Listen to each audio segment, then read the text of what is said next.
या तो झगड़ा इस लेवल पे करो कि तलाक हो जाए, सारा टंटा खत्म, और या फिर मोहब्बत से रहो। ये बीच का जो गुनगुना वाला मामला है ना, ये गुनगुना वाला मामला नहीं चाहिए। लड़ भी रहे हैं, नहीं भी लड़ रहे हैं, प्यार भी कर रहे हैं, नहीं भी कर रहे हैं, ठंडा हो या गर्म हो, ये गुनगुना क्या होता है? ये चाय तुम पीते हो गर्म और आइसक्रीम खाते हो ठंडी, पर तुम चाय को ठंडा करके पियो, आइसक्रीम को गर्म करके पियो, ये गुनगुना है ना? ये गुनगुना नहीं चाहिए, रट्टा खत्म। ये पति पत्नी भी सुन ले, अगर तुम झगड़ा कर रहे हो, लड़ाई कर रहे हो, तो एक बार में माथा फोड़ फाड़ के लहू लुहान हो जाओ और तलाक ले लो, ठंडा खत्म।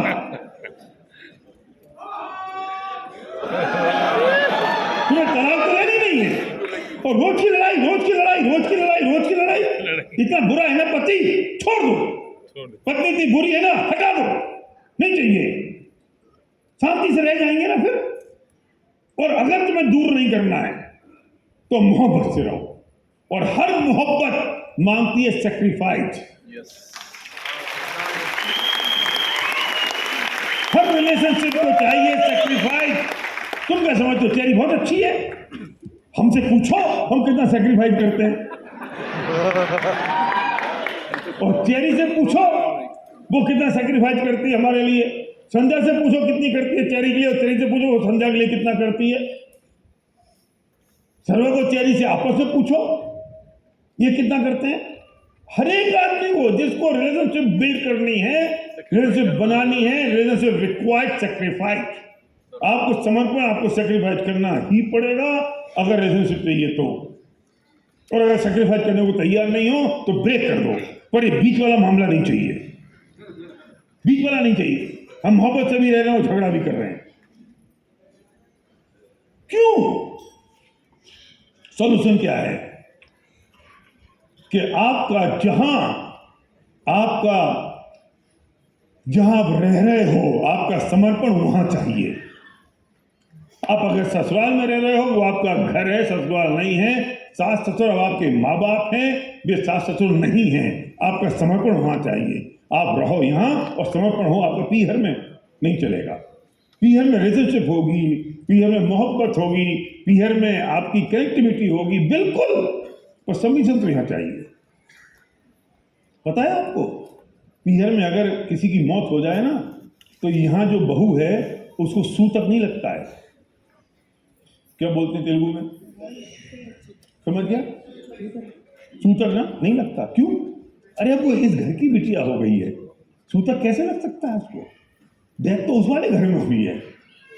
ये टेक्निकली ये प्रूवन है ना, धर्म से प्रूवन है ना, ये बड़े बुजुर्गों ने से प्रूव कर दिया है ना, तो तुम्हारा समर्पण तो यहां हो गया। अब तुम इस घर की मालकिन हो गई हो, और मैं वो माँ इस घर की मालकिन को डिस्टर्ब करे, और इस घर की मालकिन इस घर के सारे नो हाउ और डिस्टर्बेंस उस घर में करे, तो वो घर भी बर्बाद। क्योंकि उसमें जो नंद आई है, उसकी जो बहू है, वो भी उसके साथ सेट नहीं हो पा रही है, और यहां बेचारी सेट होने की कोशिश कर रही है, तो यहां सेट नहीं हो पा रही है। बंद कर दो। अगर मोहब्बत चाहिए, प्यार चाहिए, और रिलेशनशिप को बना के रखना है, तो मैं पति पत्नी से कहना चाहता हूं, कुछ भी झगड़ा है, कुछ भी पंचायत है, कितने दिनों की जिंदगी है ये? 20, 25, 40 साल की जिंदगी और है। एक दिन तो सबको मरना है, सबका इंतकाल होगा, कोई गाड़ा जाएगा, कोई जलाया जाएगा, बस। इसके अलावा क्या होना है? ये 10-25 साल में तुमको कर लेना सारे झगड़े। इन 10-25 साल में सारी ईगो यही में बेकारी है तुमको। इन 10-25 साल में तुमको मोहब्बत से नहीं रह सकते तुमसे और हमसे बढ़िया तो जानवर है बेचारे। वे जितनी देर जिसके साथ रहते हैं उतनी देर तो उससे मोहब्बत के साथ रह जाते हैं, उसके साथ।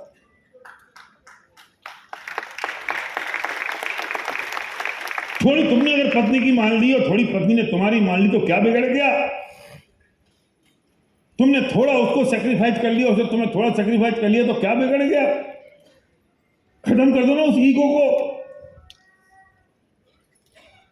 और तुमने अगर झगड़ा किया तो तुम्हारे बच्चे सबसे पहले बिगड़ने वाले हैं, क्योंकि वे जानते हैं कि मेरे माँ बाप की नहीं बनती तो मेरी कैसे बन सकती है।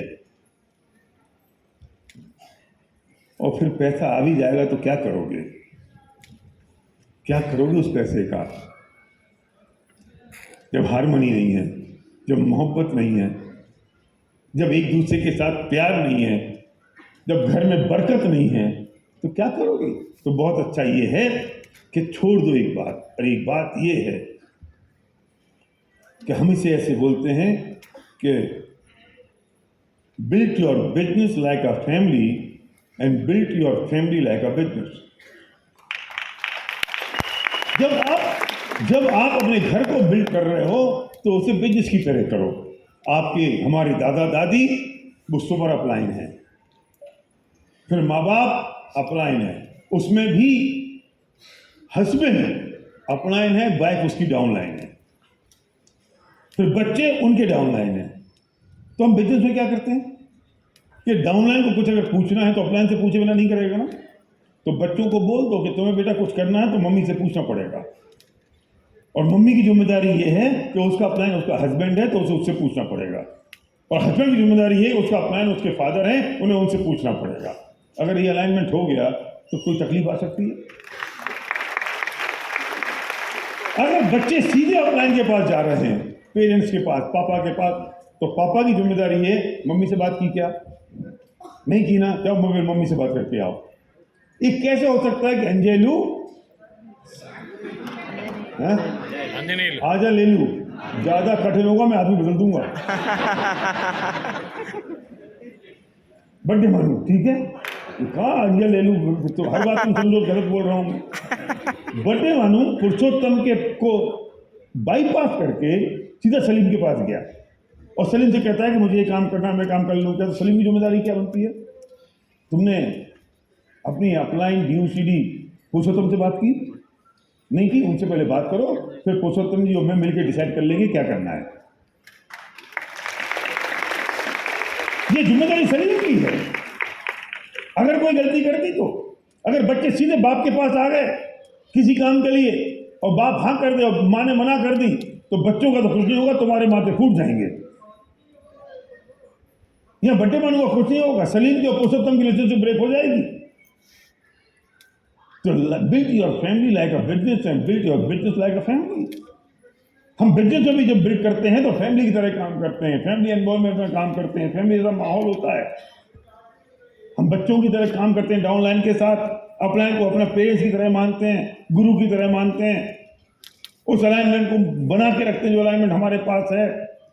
पति को अगर कोई बात करनी तो पहले पति से बात करें अलाइनमेंट में। अब ये पत्नियां इस ईगो में ना आ जाए, पति मेरा अपलाइन क्यों, मैं क्यों नहीं हो सकती? अरे भैया वो पहले धरती पे आ गया था, तुम बाद में धरती पे आई हो। सलीम अपलाइन क्यों बना पुरुषोत्तम का? क्योंकि वो पहले बिजनेस में आ गया था, तुम बाद में आए।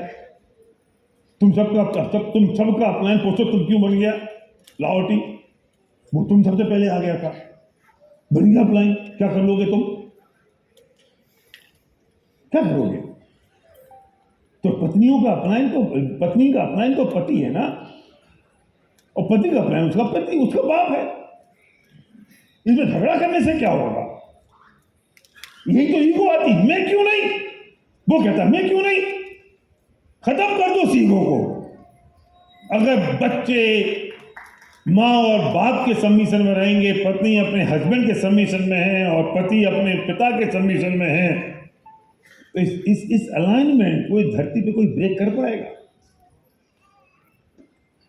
इस मोहब्बत को कोई खत्म कर देगा? और ऐसे ही बिजनेस में अगर आप अपने अपलाइन के सबमिशन में हैं तो धरती की कोई ताकत नहीं है जो आपकी सक्सेस को रोक दे। लेकिन हमारा ईगो आता है ना, हमारा ईगो आता है। ईगो क्या आता है? हमारा ईगो आता है मेरा पिन ज्यादा बड़ा हो गया है तो मैं अपलाइन के सबमिशन में कैसे रहूं? मेरा चेक बड़ा है तो मैं अपलाइन की बात क्यों मानूं? मेरे नंबर ज्यादा हैं तो मैं अपलाइन की क्यों सुनूं? बस यहां तुम्हारा खत्म हो गया बिजनेस। तुम्हें सबमिट करना पड़ेगा अपने आप को, और सबमिट कर दोगे ना तो उसकी जो खुशी और प्रसन्नता है ना, उसका कोई कीमत नहीं है, कोई कीमत नहीं है। क्यों? तुम्हें किस अपलाइन को सबमिट करना है कि जो अपलाइन अपने अपलाइन के सबमिशन में है और वो अपलाइन अल्टीमेटली विनिंग टीम के सबमिशन में है। लंबा ज्यादा हो गया, वही चलो। ए ट्रांसलेटर